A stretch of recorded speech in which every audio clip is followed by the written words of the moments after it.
Praise the lord. దేవునికి దగ్గర అవుదామా, దూరం అవుదామా?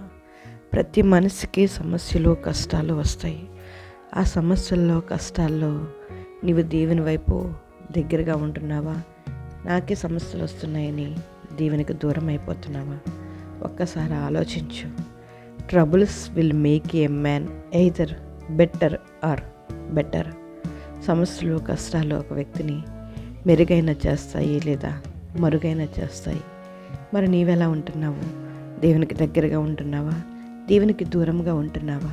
దేవునికి దూరంగా ఉండి ఏమీ సాధించలేము కనుక దేవునికి దగ్గరగా చేరి ఆయన ద్వారా సమస్తమును పొందుకుందాం. ప్రతి ఒక్కరికి సమస్యలు అనేవి వస్తూ ఉంటాయి, పోతూ ఉంటాయి. ప్రతి ఒక్కరి జీవితంలో సంతోషం ఉంటుంది, ఆనందం ఉంటుంది, శ్రమలు ఉంటాయి. మనిషిగా ప్రతి ఒక్కరికి ఇవి వారి జీవితంలో సందర్భాన్ని బట్టి, సమయాన్ని బట్టి వస్తూ పోతూ ఉంటాయి. కానీ నీవు దేవుని పట్ల కలిగి ఉన్న నమ్మకాన్ని ఎలా ఉంటున్నావు? సమస్యలు వచ్చినప్పుడు, ఇబ్బందులు వచ్చినప్పుడు, కష్టాలు వచ్చినప్పుడు నువ్వు ఎలా ఉంటున్నావు? నాకు మాత్రమే సమస్యలు వస్తున్నాయి, ఎంత ప్రార్థన చేసినా ఈ సమస్యల నుండి నేను తప్పించుకోలేకపోతున్నాను, నాకే అన్నీ అని నీవు అనుకుంటున్నావా? లేదు, ప్రతి ఒక్కరి జీవితంలో సమస్యలు, సంతోషాలు ప్రతి ఒక్కరికి ఉంటాయి.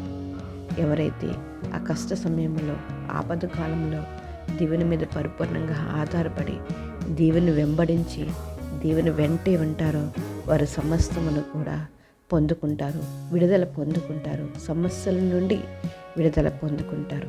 సంతోషం వచ్చినప్పుడు, ఆనందం వచ్చినప్పుడు దేవుని పక్కన పెట్టి జీవిస్తున్నావా? అయితే నీకు శోధనలు తప్పవు. నీ సంతోషంలో కూడా నీవు దేవుడిని వెతుక్కుంటూ దేవుడి మీద పరిపూర్ణంగా ఆధారపడుతూ సమస్తమును దేవుడే కలిగించాడని నీవు నమ్మగలిగితే ఇంకా ఉన్నతమైన స్థితిలో దేవుడు నిన్ను ఉంచుతారు. హల్లెలూయా. దేవునిలో స్థిరముగా ఉందాము. అది కష్టమైన, ఆనందమైన దేవుడి మీదే ఆధారపడదాము. దేవుడు అనుగ్రహించు మేలులను, ఆశీర్వాదమును, పరలోక రాజ్యమును పొందుకుందాము. ఎప్పుడూ దేవునికి దగ్గరగానే ఉందాము. Praise the lord.